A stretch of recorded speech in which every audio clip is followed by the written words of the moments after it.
Welcome to Unholy Hour, the place where true horror comes alive when the clock strikes dark. In today's episode, we uncover two chilling true stories that will haunt your thoughts long after you've finished watching. Prepare yourself. The Unholy Hour begins now. Alright, listen. You ever hear of a haunting that just doesn't stop?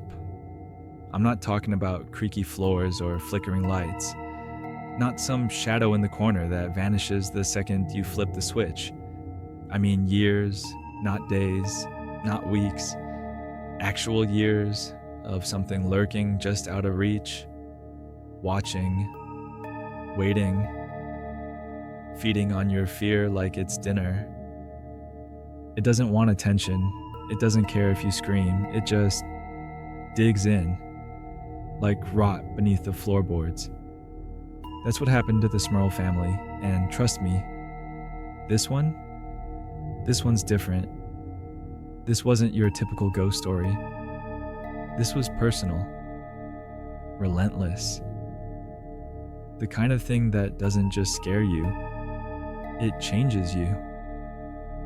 Picture this. 1974, West Pittston, Pennsylvania.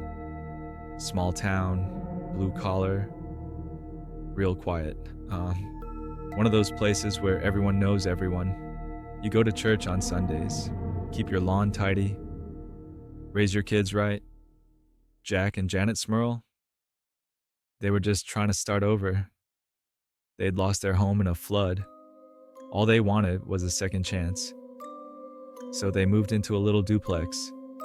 Nothing fancy. Jack's parents lived on one side, they lived on the other. Tight-knit family. Real salt of the earth. They thought this house was going to be a blessing. But the house didn't want them there. At first, it was almost nothing. Just little things. Water stains that kept bleeding through the walls, no matter how hard they scrubbed. Random cold spots, even in the dead of summer. That kind of chill that doesn't just hit your skin, it burrows into your bones. And the air, God, it just felt wrong. Heavy, stale. Like the house was holding its breath. Like something was in the room with them, always. They'd hear things. Knocking, scraping, dragging, like someone pulling furniture across the floor, but when they'd run to check, nothing, no broken pipes, no animals, no one else in the house. Just silence. And then, it escalated. Appliances began catching fire, spontaneously. Microwaves, toasters, a brand new TV, no wiring issues, no surge, just flames, out of nowhere. Mirrors would rattle on the walls like they were caught in an earthquake. Furniture shifted when no one was looking. At night, they heard breathing, heavy, close, inches from their faces. But no one else was awake. Jack's tools would vanish for days, and then reappear in the weirdest places, inside locked cabinets, inside the wall. And then came the claw marks. Long, deep, violent, raked across the drywall, across doors, across furniture. Not human. No explanation, and then it got inside. Janet started seeing things.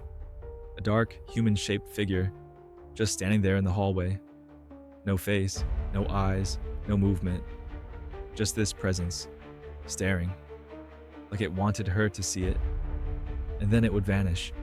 But it wasn't just her. The kids saw it. Jack's mother saw it. They weren't losing their minds. This wasn't some isolated episode. They were all seeing it, living it. And then it started to touch them. Jack said something assaulted him in his sleep, pinned him to the bed, pressed its weight down on his chest, breathed into his ear. He said it felt like he was being violated by something he couldn't see. couldn't fight. It broke him. And Janet, she said she was thrown across the room by an invisible force. Hit the wall so hard it left bruises across her back and arms, and no one else was home. They started smelling sulfur. That sharp, burnt stench, like rotten eggs and scorched meat. It would hit them like a wave, fill the entire house. Then, gone. They prayed, they begged, they tried to leave, but it didn't matter. The thing, whatever it was, stayed. It wasn't just haunting them, it was anchored. Eventually, they reached out to the only people who might actually believe them. Ed and Lorraine Warren. Yeah, those Warrens. The real-life demonologist behind The Conjuring. The Warrens came to investigate, and what they found. They said it wasn't just a ghost. It was 4 entities. One of them, demonic. Something ancient. Something cruel. Something that fed off pain like oxygen. The longer the family suffered, the stronger it got. The Warrens brought in priests, tried to bless the house, cleanse it, exorcise it, and for a moment, there was peace. But it never lasted. The activity came back. Louder, meaner, more invasive. Jack started spiraling into depression, withdrawn, hollowed out, like something was draining him from the inside. One of the daughters said she woke up to hands around her ankles, dragging her off the bed. She screamed. The neighbors heard it. But when they checked, nothing. No signs of struggle, no intruder, just silence. Always that silence. Police came by, no evidence, no answers. People started saying the family was just making it up, that it was stress, hallucinations, mental illness, anything but the truth. But they weren't chasing fame. They weren't writing books or doing interviews They were just a family, terrified, alone, begging someone to believe them. And no one did. After 15 years, they left, packed up what was left of their lives and moved. And almost immediately, it stopped. No more scratches, no more shadows, no more sulfur, just peace, like the house. Let them go. Or maybe it got what it wanted. The story was ridiculed, picked apart. People said it was fake or exaggerated, but the Smurls, they never backed down. They stood by every word, wrote a book.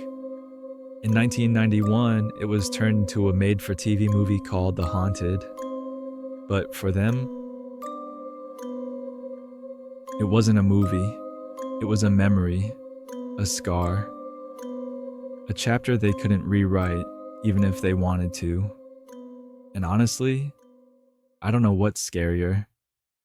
That something evil lived in that house, or that no one believed them, because sometimes the worst kind of haunting isn't the one that ends in a scream. It's the one that ends in silence. Story 2. Hey, you ever hear something creak in your house late at night? Maybe the floorboards groan when no one's walking, or your lights flicker for no reason. Yeah, me too.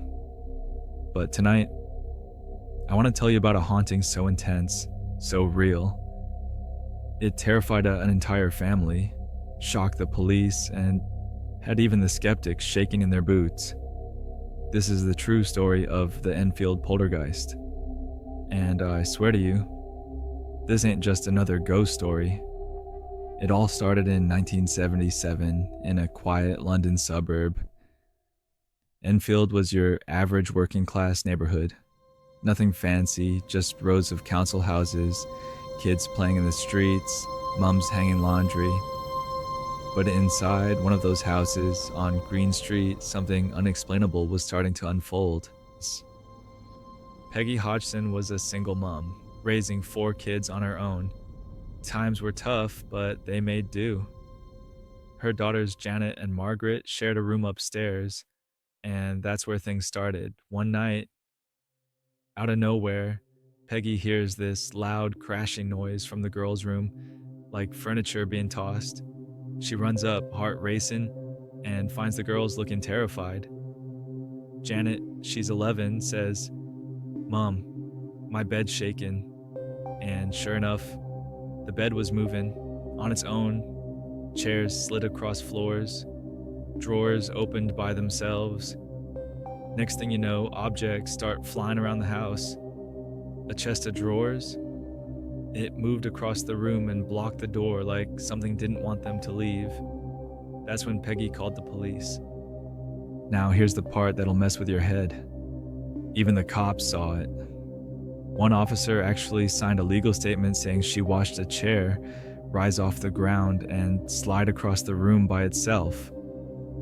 No strings, no tricks. And it wasn't just the furniture.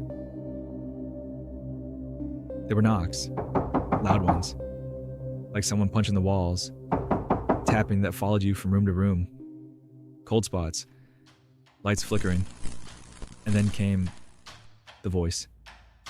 "I'm Bill." Janet, the 11-year-old, she started going into these trances. Her voice would deepen like an old man. I mean deep, like vocal cords shouldn't even make that sound. She'd say things like, "I'm Bill. I used to live here. I died in that corner over there." And when they checked, turns out a man named Bill Wilkins actually did die in that house years earlier. He had a brain hemorrhage in that exact chair. Coincidence? You tell me. Word got out fast. Journalists, psychics, and paranormal investigators all came pouring into 284 Green Street. The Daily Mirror ran stories. TV crews set up cameras. Ed and Lorraine Warren, the famous ghost hunting couple, yeah, they came too, and they believed it. Said it was one of the most convincing hauntings they'd ever seen. Still, not everyone bought it. Some skeptics said the kids were making it up, pulling pranks, faking voices.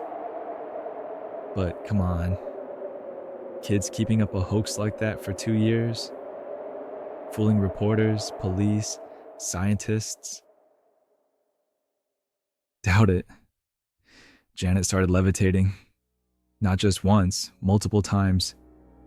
Witnesses, including a local photographer, snapped pics of her midair, arms and legs stretched like something threw her. She'd be dragged across the room, slammed into walls, choked. And the weirdest part? She didn't even remember it.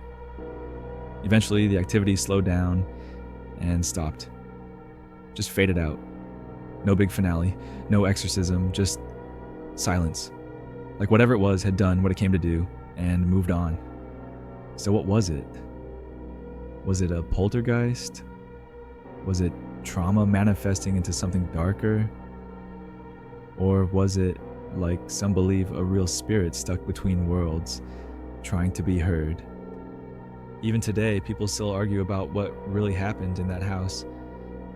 But here's the thing. Too many people saw it. Too many people felt it. And Janet, she still says it was real. All of it. You ever wonder if there are places that remember pain? Homes that hold on to whatever happened inside them? Maybe. Just maybe. 284 Green Street was one of those places. And maybe, when the lights go out, some things never really leave. Anyway, you might want to keep a light on tonight. And if your bed starts shaking, you might want to ask if someone named Bill still thinks it's his. Sleep tight.